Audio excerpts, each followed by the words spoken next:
दुनिया वल चलदी किश्ती तेरे वल मुड़ जावे। दुनिया वल चलदी किश्ती तेरे वल मुड़ जावे। दे वरदान पीरा देया पीरा, हो मेरी सुरत शब्द नाल जुड़ जावे। दे वरदान पीरा देया पीरा, मेरी सुरत शब्द नाल जुड़ जावे। दुनिया वल चलदी किश्ती तेरे वल मुड़ जावे। नमस्कार मेरे प्यारे भाइयों, मेरे परमात्मा के प्यारे जीव हंसों। मैं परमपिता परमात्मा से यही अरदास करता हूं कि आप सब मेरे भाइयों का विवेक पहले से ज्यादा और ज्यादा से ज्यादा बढ़ता ही जाए, और ऐसी कोई दुविधा ना रहे जो मेरे प्यारे भाइयों के मन में 1% भी घर कर पाए। हर चीज क्रिस्टल क्लियर होती चली जाए, हर एक शंका का समाधान अपने आप होता चला जाए, और कोई भी अधूरा गुरु या उसका अधूरा शिष्य आपको भ्रमित ना कर पाए। एक भी काल का दूत आपको पथ भ्रष्ट ना कर पाए। ये जितने भी एक्टिव हुए पड़े हैं, इन सब की चालाकी और इन सब की मंशाओं को आप अच्छी तरह समझ पाओ। मैं बस यही अरदास करता हूं उस परमपिता परमात्मा से, उस बंदी छोड़ से। तो मेरे भाइयों, बहुत खुशी होती है जब आप लोग मैसेज के द्वारा, फोन के द्वारा बताते हैं कि अब ऐसी कोई शंका नहीं है जो आपके मन में 1% भी घर कर पा रही है। बहुत खुशी होती है, हर चीज क्लियर होती जा रही है, बहुत खुशी होती है। लेकिन फिर भी मैं आपको यही कहूंगा कि अभी जल्दबाजी ना करें। नामदान बख्शिश लेने में अभी जल्दबाजी ना करें, अभी और मजबूत हो जावें। हर चीज को अच्छी तरह समझें, हर शंका को खत्म करें, और फिर परमात्मा का नाम लेवें। फिर देखिएगा कि क्या आनंद आता है, क्योंकि ये भ्रम रूपी बीज जब तक आपके मन में है, आपकी भक्ति पूर्ण हो ही नहीं सकती। इसीलिए सारे भ्रमों को पहले ही खत्म कर देना है। ये जो काल के दूत हैं, जितने भी ये बीज डालते हैं शंका रूपी, इन सब बीजों का नाश पहले ही हो जाना चाहिए। नामदान से पहले हर प्रकार का ये शंका भ्रम का बीज खत्म हो जाना चाहिए। जब कोई भ्रम नहीं होगा, कोई शंका नहीं होगा, तो पूरे विश्वास के साथ जब आप भक्ति करोगे तो उसका आनंद ही कुछ और होगा। और आपकी भक्ति पूर्ण भी तभी होगी जब आपको पूर्ण विश्वास होगा। इसीलिए साहिब ने कहा, कहें कबीर सुनो भाई साधो, मैं तो हूं विश्वास में। अगर विश्वास ही नहीं हुआ तो भक्ति पूर्ण हो ही नहीं सकती। अभी बहुत से आएंगे आपके जीवन में जो आपको भरमाने में कोई कसर नहीं छोड़ेंगे, लेकिन आपने हर समय ऐसा जागृत रहना है कि कोई भी आपको भ्रमित ना कर पाए। अभी बहुत से आएंगे जो आपको दोबारा से ऐसी वाणियां दिखाएंगे कि देखो, कबीर साहब कहते हैं 100 का अजपा जाप करो, देखो। नानक साहब कहते हैं कि सोहंग का जाप करो, देखो। गरीबदास जी कहते हैं कि सोहंग ही असली मंत्र है। अभी बहुत से आएंगे ऐसे भरमाने वाले, लेकिन इनको ये नहीं पता कि वाणी बहुत प्रकार की, जिसका आदि ना अंत, जो वाणी तेरे काम की, ताका कर साधंत। वाणियां बहुत सी बोली गई हैं, कोई जीव स्तर की बोली गई है, कोई शिव स्तर की बोली गई है, कोई पीव स्तर की बोली गई है। लेकिन आपको कैसा गुरु मिलता है, कैसी वाणी दिखा के कैसी साधना देता है, इस पर डिपेंड करता है कि आपकी मुक्ति होगी कि नहीं। अगर आपको ऐसा गुरु मिल गया जो जीव स्तर की वाणियां दिखा के आपको कहता है कि जीव ही सर्वे सर्वा है, तो मेरे भाई आप कभी मुक्त नहीं हो पाओगे। जो आपको शिव स्तर की वाणियां दिखा के कहता है कि देखो ब्रह्म ही सब कुछ है, ब्रह्म ज्ञान ही पूर्ण ज्ञान है, तो मेरे भाई वो भी आपको जन्म मरण से पार नहीं ले जा सकता। और जो आपको पार ब्रह्म की वाणी दिखा के पार ब्रह्म अवस्था का बोध करा के पार ब्रह्म से ही मिला दे, वही गुरु आपको पार कर सकता है।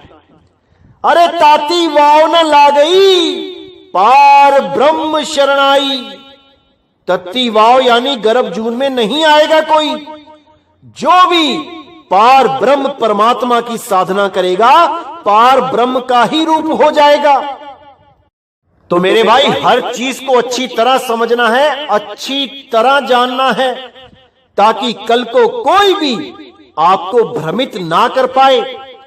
ऐसा दिव्य ज्ञान प्रकट हो जाए आपके अंतर में कि आप उस मालिक के शब्द को पहचानने में कोई भूल ना कर पाओ। अभी बहुत से आएंगे जो आपको बताएंगे कि नाम कैसे लिया जाता है। मन में सिमरण करो, मैं कौन हूं, मैं कौन हूं, मैं कौन हूं। अभी बहुत से आएंगे जो आपको कहेंगे कि मन में सिमरण करो, मैं आत्मा हूं, मैं आत्मा हूं, मैं आत्मा हूं। ऐसे पागलों की कोई कमी नहीं है मेरे भाइयों इस जहान में। एक ढूंढो 10 मिलेंगे। अरे किससे पूछ रहे हो मैं कौन हूं? गुरु बताता है मैं कौन हूं। गुरु से पूछा जाता है कि मैं कौन हूं। यहां पे खुद से ही पूछवाया जा रहा है मैं कौन हूं, मैं कौन हूं, मैं कौन हूं। ये एक प्रश्न है मैं कौन हूं, ना कि ये कोई मंत्र है कि मैं कौन हूं। ऐसे ऐसे लोग आते हैं इस दुनिया में भरमाने के लिए कि क्या बताऊं। ऐसे लोगों से सावधान रहना है मेरे भाइयों, बिल्कुल सावधान रहना है। ये एक जन्म मिला है आपको। अगर इस जन्म में आपने गलती कर ली तो मेरे भाई 1,84 में जाना पड़ेगा, कोई बचा नहीं पाएगा। इन गुरुओं का कुछ नहीं जाएगा, इनका कुछ नहीं बिगड़ने वाला। ये तो मंत्र दे देंगे आपको मैं कौन हूं, मैं कौन हूं, मैं कौन हूं करते रहो, लेकिन 1,84 आपको मिलेगी। 1,84 में आपको जाना पड़ेगा।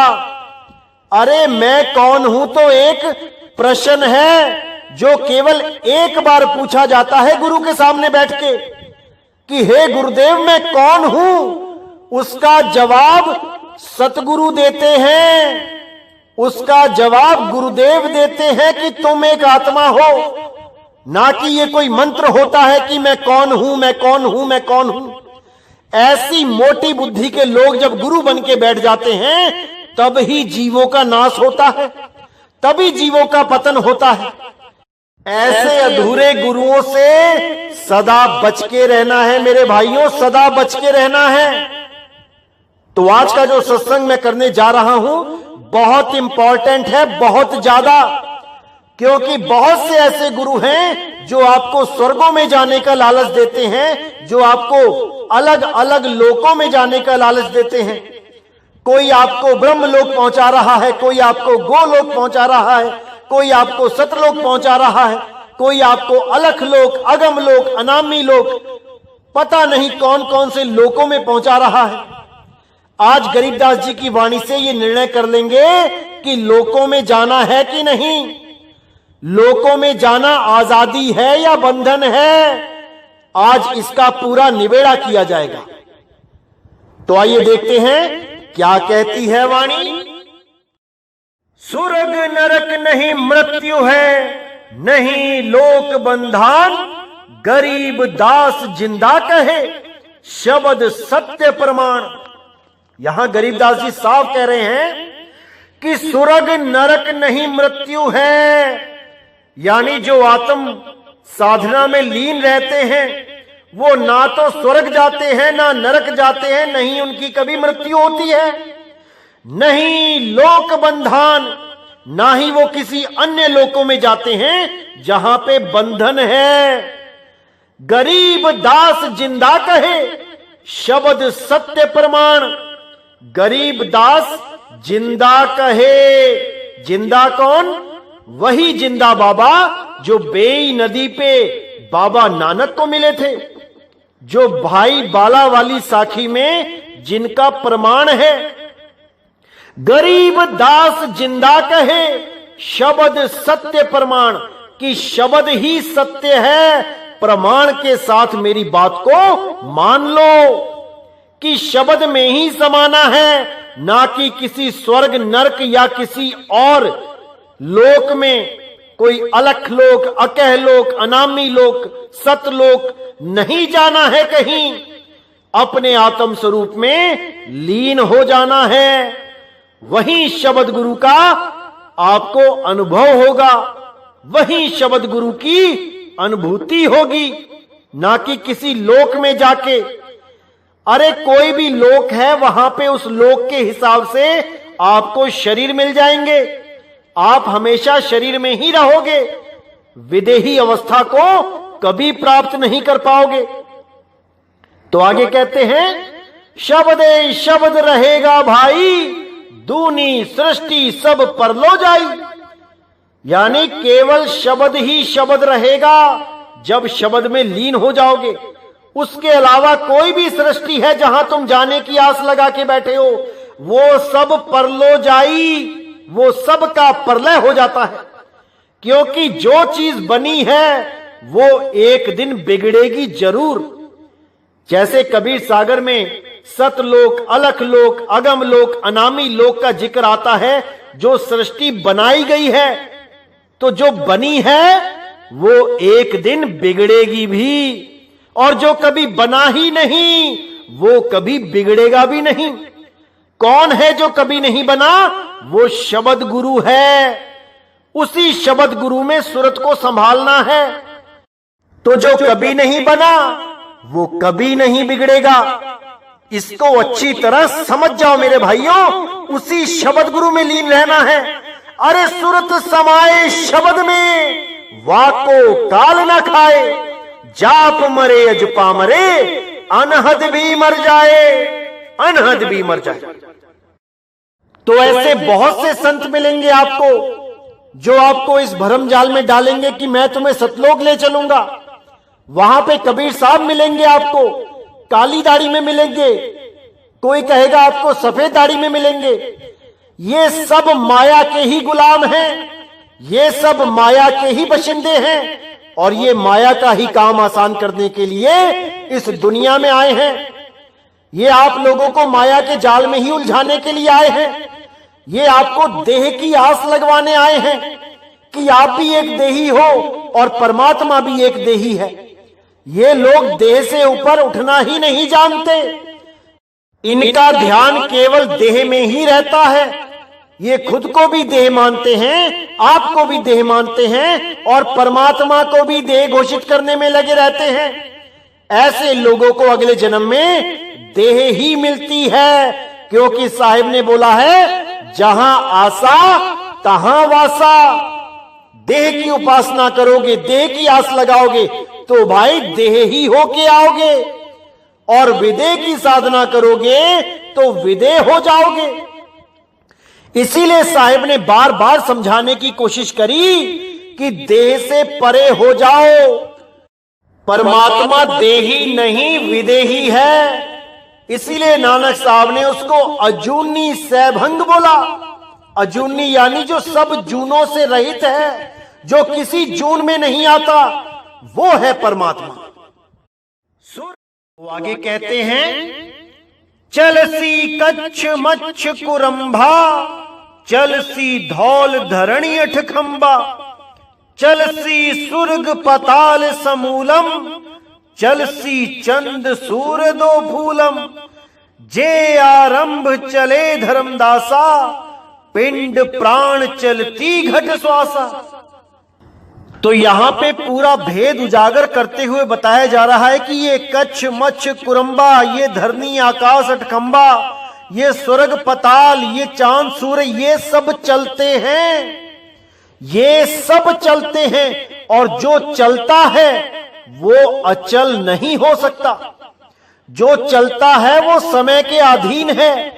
एक पॉइंट से दूसरे पॉइंट तक अगर कोई चीज जा रही है तो वो चलने में ही आई है, और जो चल रही है वो अचल नहीं हो सकती, क्योंकि अचल केवल शब्द गुरु है। आवे ना जावे, जन्मे नहीं मरे, सोई निज पीव हमारा हो, सोई निज पीव हमारा हो। इसीलिए गरीबदास जी महाराज ने कहा, सतगुरु के लक्षण कहूं, अचल विहंगम चाल, हम अमरापुर ले गया, ज्ञान शब्द सरघाल। वो अचल है, और ये जितने भी लोक परलोक हैं, ये जितने भी जो कुछ भी है, ये सब चल रहे हैं, और जो चल रहा है उसका एक दिन नाश हो जाएगा। वो सत्य नहीं हो सकता, क्योंकि सत्य अचल है, अडोल है, अबोल है, अकथ है, अनाम है, अनाम है। इसीलिए बोला, नाम अनाम अनंत रहत है, दूजा तत्व न होई, कहे कबीर सुनो भाई साधो, भटक मरो मत कोई। साधो ये मुर्दों का गांव, इस गांव में सब चल रहे हैं, अचल कोई नहीं है। उस अचल शब्द गुरु में जब इस सूरत को लगाओगे तो ये सूरत अचल हो जाएगी, जो अभी चल रही है, तीनों लोक में चल रही है। इसीलिए साहिब ने बोला, सूरत फंसी संसार में, तासे पर गई दूर, सूरती बांध स्थिर करो, आठों पहर हुजूर। कहां स्थिर करो? उस शब्द गुरु में स्थिर करो, जो अचल है, जो कभी चलता नहीं है, आता जाता नहीं है। और जो चीज चलती है उस पे ध्यान लगा के अचल अवस्था को प्राप्त नहीं किया जा सकता। इसीलिए साफ बोल दिया गरीबदास जी महाराज ने, जे आरंभ चले धर्मदासा, पिंड प्राण चलती घट श्वासा। कि ये पिंड, ये प्राण, ये श्वास, ये सब चलते हैं, इन पे ध्यान नहीं लगाना है। जो भी वस्तु चलती है उस पे ध्यान नहीं लगाना है। ये जितने मंत्र हैं ये सब चलते हैं, ये जुबान पे चलते हैं, इस पे ध्यान नहीं लगाना है, इनका जाप नहीं करना है। ये मुंह से निकलने वाली जो आवाज है, जिसको आकार कहते हैं, जो लगातार चलती है, आ, ये भी रुक जाती है, ये भी अचल नहीं है, ये भी चल रही है। और जो चीज चल रही है वो रुक जाएगी। उस पे ध्यान धरो जो कभी नहीं चलता, जो अचल है, तब बात बनेगी मेरे भाई। ये पिंड, ये प्राण, ये श्वास, ये सब चल रहे हैं, और जो खुद चल रहे हैं वो आपको अचल नहीं कर सकते। इसीलिए मेरे भाई अच्छी तरह समझना है बाणी क्या कहना चाह रही है। ये बाणियां पढ़ते तो बहुत से लोग रहे आज तक, लेकिन इन बाणियों को समझ नहीं पाए। इसीलिए ये सब समझाया जा रहा है आपको, ताकि आपके मन में कोई शंका ना रह जाए। इस मूल ज्ञान को समझना सबके बस की बात नहीं है मेरे भाई, नहीं है। लाखों करोड़ों में से कोई एक बिरला हंस ही समझ सकता है संतों की गुप्त वाणियों को, संतों की भेद भरी वाणियों को। ये सबके बस की बात नहीं है मेरे भाई, नहीं है। तो आगे क्या कहती है वाणी? चले भिस्त बैकुंठ विशालम, चलती धर्म राय जमसालम, पानी पवन पृथ्वी नासा, शब्द रहेगा सुन धर्मदासा। तो यहां साफ समझा दिया कि भिस्त बैकुंठ, बड़े बड़े ये लोग, ये सब चलेंगे, ये सब चल ही रहे हैं। चलती धर्म राय जमसालम, धर्म राय की ये जमशाला भी चल रही है, ये भी एक दिन नाश हो जाएगी। पानी पवन पृथ्वी नासा, शब्द रहेगा सुन धर्मदासा। ये पानी, ये पवन, ये पृथ्वी, ये आकाश, ये सब जो कुछ भी दिख रहा है, ये सब का नाश हो जाएगा एक दिन। और रहेगा क्या? शब्द रहेगा सुन धर्मदासा। वो शब्द गुरु सदा सदा रहेगा। ये शब्द नहीं जो बोले जाने वाले शब्द हैं, जो लिखे जाने वाले शब्द हैं।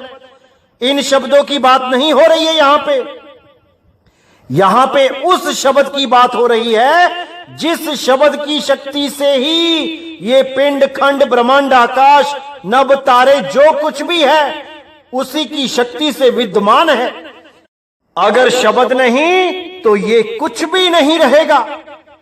इसीलिए बोला इंद्र, कुबेर, वरुण, धर्मराजा, ब्रह्मा, विष्णु, ईश चली साजा। चले आदि माया ब्रह्म ज्ञानी, हम ना चले जो पद परवानी। ये इंद्र देव, ये कुबेर देव, ये वरुण देव, ये धर्मराज, ये सब के सब ये अचल नहीं है। ब्रह्मा जी, विष्णु जी, महेश जी, ये बड़े बड़े देवी देवता भी इस संसार में आए और चले गए, ये भी अचल नहीं है। चले आदि माया ब्रह्म ज्ञानी, ये आदि माया भी अचल नहीं है। और ये जो ब्रह्म ज्ञानी बन के बैठे हैं ये भी अचल अवस्था को प्राप्त नहीं कर पाए। ये सब ब्रह्म ज्ञानी दोबारा गर्भ में आएंगे और दोबारा से शरीर धारण करके सतगुरु की खोज करेंगे। ये मुक्त नहीं है। हम ना चले जो पद परवानी, जिस पद को मैंने प्राप्त किया है, जिस पद में मैं रहता हूं, वो अचल पद है, वो आता जाता नहीं है। उस अचल पद को जो प्राप्त करेगा केवल वही मुक्त हो पाएगा, नहीं तो सब के सब इसी आने जाने में ही लगे रहेंगे। तो मेरे भाइयों, एक एक शब्द को समझना है, एक एक शब्द के भाव को समझना है, तभी ये अनमोल ज्ञान आपके हृदय में घर कर पाएगा। इसीलिए मैं बार बार कहता हूं कि हर सत्संग को 2, 3, 4, 5 बार सुनो, ताकि जो चीज नहीं समझ में आ रही है बार बार सुन के वो समझ में आने लग जाती है। इसीलिए साहिब ने बोला, बारी बारे अभ्यास के जड़ मत होत सुजान, ज्यों रसरी आवत जातते सिलते पड़े निशान। वो बार बार एक कोमल सी रस्सी पनघट पे आती है जाती है, आती है जाती है, तो उस कठोर पत्थर पे, शिला पे निशान छोड़ देती है। आधा आधा इंच, एक एक इंच का निशान पड़ा होता है वहां पे। और रस्सी देखोगे तो कितनी कोमल होती है। तो इसीलिए मेरे भाई, बार बार सुनना है, बार बार समझना है, तभी ये अनमोल ज्ञान आपके हृदय में घर कर पाएगा। तो आगे क्या कहते हैं साहिब? अक्षर रूप रहे नहीं कोई, जिन एती लीला समोई। नी अक्षर है रूप हमारा, हम ना चले चली है संसारा। यानी जितने भी अक्षर इस पूरे ब्रह्मांड में हैं, जितने भी भाषाओं के अक्षर हैं, कोई भी मंत्र है, कोई भी जंत्र है, जितनी भी ये बोल हैं, ये सब अक्षर नहीं रहेंगे। एक भी अक्षर नहीं रहेगा। जिनके द्वारा ये सारी लीलाएं हो रही हैं, ये सारी दुनिया के कारभार चल रहे हैं, ये सारी दुनिया में जितनी भी बातें चल रही हैं, जितने भी आदेश चल रहे हैं, जो भी लीला चल रही है इन अक्षरों के माध्यम से, ये अक्षर भी नहीं रहेंगे। अक्षर रूप रहे नहीं कोई, जिन एती लीला समोई। नी अक्षर है रूप हमारा, हम ना चले चली है संसारा। जो मेरा रूप है वो नी अक्षर रूप है। इन अक्षरों में मेरा रूप नहीं है कि कोई मेरा नाम सोचे कि कबीर है, कबीर, अरे ये भी अक्षर ही है। कबीर कबीर करने से भी मैं नहीं मिलूंगा। क्योंकि मैं नी अक्षर हूं। जब तक तुम्हें ऐसा गुरु नहीं मिल जाता जो तुम्हें उस नी अक्षर का भेद बता दे, तब तक तुम्हें ऐसे ही गुरु मिलते रहेंगे जो तुम्हें अक्षरों का जाप करवाते रहेंगे और तुम्हारा ये जन्म बर्बाद करके तुम्हें 84 में डाल देंगे। इसलिए मेरे भाइयों, हर बात को समझना है। एक एक वाणी में भेद छुपे हैं। उन भेद को डिकोड करने के लिए ही मैं यहां आया हूं। हर चीज को अच्छी तरह समझना है। 2020 के अंत तक सारे भेद खोल दिए जाएंगे, सारे कोड डिकोड कर दिए जाएंगे, लेकिन आपने अच्छी तरह समझना है मेरे भाइयों, ताकि दोबारा कोई आपको भ्रमित ना कर पाए। क्योंकि एक जन्म मिला है मेरे भाई, अगर ये जन्म बर्बाद कर लिया तो कुछ हाथ पल्ले नहीं रह जाएगा।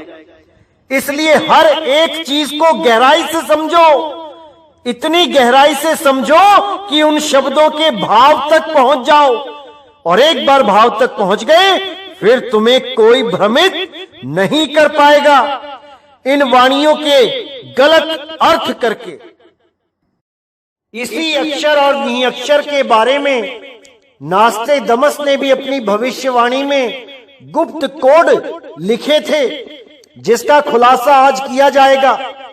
उन्होंने अपनी वाणी में 2 अलिफ यानी कि अरबी भाषा का पहला अक्षर, उस अलिफ के बारे में जिक्र किया था, जहां पर 2 बार अलिफ लिखा गया था।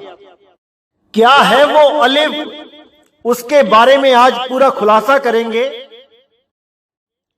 इसी को अलिफ भी बोल देते हैं, इसी को अलफ भी बोल देते हैं, इसी को आकार भी बोल देते हैं हिंदी में, और इसी को अंग्रेजी में पहला लेटर ए बोल देते हैं। बात एक ही है, केवल नाम अलग अलग है, भाव एक ही है। तो उन्होंने अपनी भविष्यवाणी में साफ लिखा था कि 2020 में जब सही समय आएगा, तब समुद्र के नाम पर जो धर्म होगा, उस धर्म में ये ज्ञान उदय होगा। यानी हिंद महासागर के हिसाब से हिंदू धर्म में ये ज्ञान का उदय होगा। अब जीत होगी लिखा है, तो इसका मतलब युद्ध भी होगा। तो वो युद्ध किसके खिलाफ होगा? वो युद्ध एडलन कैटिव के खिलाफ होगा। अब ये एडलन कैटिव कौन है, इसके बारे में कोई नहीं जानता। सब ये भविष्यवाणी लेके अपने ऊपर फिट करने में लगे हैं कि 2 बार ए लिखा है, यानी हम 2 भाइयों का नाम लिखा है, जो दोनों भाइयों का नाम ए से है। सब के सब केवल अंदाजा लगाने में लगे हैं, जबकि एडलन कैटिव के बारे में जिसको नहीं पता है, वो इस वाणी को नहीं खोल पाएगा, वो इस भविष्यवाणी को खोल ही नहीं सकता। तो यहां साफ लिखा है कि एक जंग होगी, और वो जंग किसके खिलाफ होगी? एडलन कैटिव के समर्थकों के खिलाफ होगी। और उसमें कौन जीतेगा? जो हिंद महासागर के नाम पर धर्म होगा, उस धर्म में ये जो ज्ञान खोला जाएगा, केवल वही जीतेगा।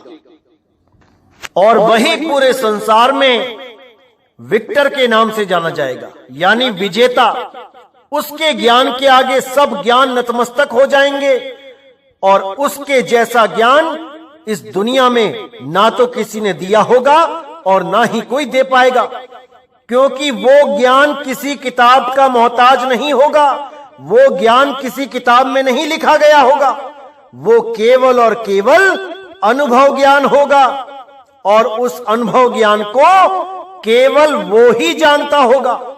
तो यहां साफ लिखा है कि एडलन कैटिव के जितने भी समर्थक होंगे, उनको भय हो जाएगा, वो डर जाएंगे, क्योंकि अब मूल ज्ञान खुल चुका है।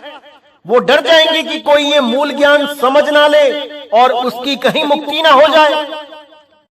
इसलिए वो बहुत तरह से कोशिशें करेंगे लोगों को भरमाने की, लेकिन जो भी उस 2 आकार का, उस 2 अलफ का ज्ञान सुन लेगा, वो घायल हो जाएगा, और ऐसा घायल होगा कि अब उसके मर्ज की दवा और कोई नहीं दे सकता, केवल वही दे पाएगा जो इन दो अलफ को अच्छी तरह जानता है, जो इन दो आकार के भेद को अच्छी तरह जानता है। वही उनके दर्द की दवा कर पाएगा, यानी जन्म मरण का रोग खत्म कर पाएगा। नहीं तो ऐसे ही 84 में जाते जाएंगे और बार बार जन्मते मरते जाएंगे। इसी अलफ के बारे में दादू जी ने भी बोला, दादू अलिफ एक अल्लाह का, जे पढ़ जाने कोई, कुरान कतेबा इलम सब पढ़कर पूरा हुई। यानी कि अगर उस एक अलिफ को पढ़ लिया तो समझ लो अल्लाह को जान जाओगे, और पूरी कुरान कतेब सब कुछ उस एक में ही समाया हुआ है। अगर उसको पढ़ लिया तो समझो कुरान कतेबा इल्म सब पढ़कर पूरा होई, ये सब पूरा हो जाएगा। अगर उस एक अलिफ को पढ़ लिया तो, अगर वो एक अलिफ नहीं पढ़ा तो ये सब पढ़ने के बावजूद अधूरा रह जाएगा। तो कहते हैं दादू ये तन पिंजरा माही मनसूआ, एक नाम अल्लाह का पढ़ हाफिज हुआ। यानी इस शरीर रूपी पिंजड़े में ये मन रूपी सुआ बैठा है। सुआ मतलब तोता, और वो तोता पूरा दिन कुछ ना कुछ बोलता ही रहता है, रटता ही रहता है, उससे उसकी मुक्ति नहीं होती। अरे एक नाम अल्लाह का पढ़ हाफिज हुआ, वो एक नाम अल्लाह का, वो एक अलिफ जब समझ में आ जाता है तब समझो कि उस एक अलिफ को पढ़ के ही हाफिज हो जाता है आदमी। लेकिन उसका भेदी गुरु मिलना चाहिए। अगर भेदी गुरु नहीं मिलता है तो यही 52 अक्षरों में इंसान उलझ के रह जाता है, या फिर इस ब्रह्मनाद को सुनता सुनता जीवन बर्बाद कर देता है। ये ब्रह्मनाद कैसी होती है मैंने पहले भी बताया है आपको। ये एकांत कमरे में बैठोगे तो अपने आप शुरू हो जाएगी। ये कभी धीमी हो जाती है, कभी बहुत तेज हो जाती है। देखने में ऐसा ही लगता है कि ये एक रस है, लगातार चल रही है, लेकिन मेरे भाई ये एक रस नहीं होती है। इसकी फ्रीक्वेंसी ऊपर और नीचे होती रहती है। ये भी माया ही है। जो भी गुरु इस ब्रह्मनाद से जोड़ता है वो काल का ही दूत है। उस गुरु से बच के रहना है मेरे भाइयों, बच के रहना है। अगर इस गुरु के फंदे में आप फंस गए तो निकल नहीं पाओगे। ये ब्रह्मनाद बहुत बड़ा जाल है काल का, इससे दूर रहना है, इसमें नहीं फंसना है मेरे भाइयों, नहीं फंसना है। इसी अलफ की महिमा गाते हुए बुल्ले शाह जी ने भी बोला, एक अलफ पढ़ो छुटकाराए, एक अल्फों 2 3 4 होए, फिर लख करोड़ हजार होए, फिर उथो बाजो शमार होए, एक अलफ दा नुक्ता न्याराए, एक अलफ पढ़ो छुटकाराए। बुल्ला भी बोहरदा बोयाई, ऊ बिरछ बड्डा जा होयाई, जद बिरछ उफानी होयाई, फिर रह गया भी अकाराए, एक अलफ पढ़ो छुटकाराए। यानी कि उस एक अलफ को पढ़ो जिससे छुटकारा हो जाएगा। उस एक अलफ को जानो, उसी एक अलफ को जानने मात्र से जन्म मरण से छुटकारा हो जाएगा। लेकिन वो अलफ क्या है, कैसा है, कहां है, इसका भेद केवल और केवल कोई भेदी सतगुरु ही जानता है। ये सबके बस की बात नहीं है। सब आपको अक्षरों में उलझाएंगे, सब आपको मंत्रों तंत्रों में उलझाएंगे, सब आपको इस 3 लोक की धुनों में उलझा देंगे। कोई 5 धुनों में उलझा देगा, कोई इस ब्रह्मनाद में उलझा देगा, जो दिन रात आप अपने कान से भी सुन सकते हैं, कहीं भी एकांत में बैठ के। इन्हीं चक्रों में उलझा के इस जीव का सत्यानाश कर देते हैं ऐसे अधूरे गुरु। जिनको उस भेद के बारे में नहीं पता। उस भेद का उजागर अब 2020 में पूरी दुनिया में होगा और सारी दुनिया में जितने भी परमात्मा के विवेकी हंस हैं वो सब एक बार में ही जाग जाएंगे और पूरी दुनिया में सतनाम का डंका बजाएंगे। एक झंडा होगा, एक नाम होगा, एक भाषा होगी और सारी दुनिया में जितना भी ये नफरत का बाजार फैला हुआ है ये सब समेट दिया जाएगा। अब केवल प्रेम ही प्रेम होगा, अब केवल सतनाम ही सतनाम होगा। तो मेरे भाइयों, हर चीज को अच्छी तरह समझना है, एक एक चीज को समझना है। सब संतों ने इस अलिफ के बारे में पूरा खोल के बयान किया है। आने वाले सत्संगों में मैं आपको सब दिखाता जाऊंगा, एक एक चीज को समझाता जाऊंगा। तो मेरे भाइयों, पूरा विवेक लगाना है, पूरा विचार करना है। ये एक जन्म मिला है, बार बार नहीं मिलेगा। तो इसी के साथ आज का सत्संग मैं समाप्त करता हूं और बहुत ही जल्दी अगला सत्संग आएगा। तब तक आप लोग पूरा विचार करें, पूरा विवेक जगाएं, हर सत्संग को बार बार सुने ताकि हर चीज आपको अच्छी तरह समझ में आने लग जाए। और जितने भी ये काल के दूत आपको उलझाने के लिए बैठे हैं, आप किसी के जाल में ना फंसो। मैं बस यही अरदास करता हूं उस बंदी छोड़, उस परमपिता परमात्मा से। तो आज का सत्संग मैं यही समाप्त करता हूं, मुझे विदा करें। बोलिए सतगुरु बंदी छोड़ सतगुरु सत्य कबीर साहिब की सदा ही जय हो, सदा ही जय हो मेरे मालिक की साहिब बंदगी सतनाम। इसी अलफ की